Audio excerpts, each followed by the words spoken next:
year is coming. Standing here with you today, fulfilling what we promised to each other, and especially to our I just want to thank our Creator that He led me in my life. God is really a promise keeper. Sa dami natin pinagdaanan. Ikaw, ako, at ang Diyos na nakakaalam.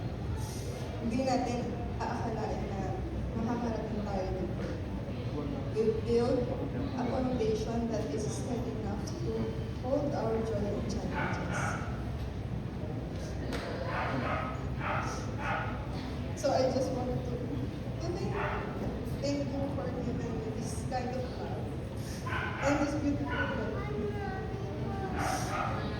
Thank you kasi lagi mo pinapaalala sa akin. I am worth more than what I sometimes feel. Thank you for setting the standard so high. Kaya alam ko sa sarili ko na nahihirapan ako kapag wala.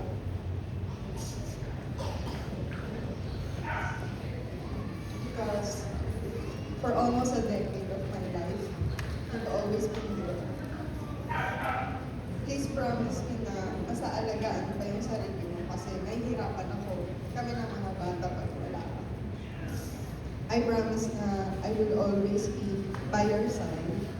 Kahit gaano kahirap pa ang challenges sa buhay natin ng mga.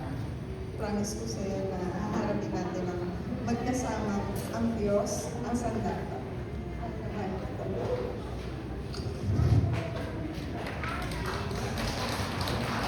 Thank you.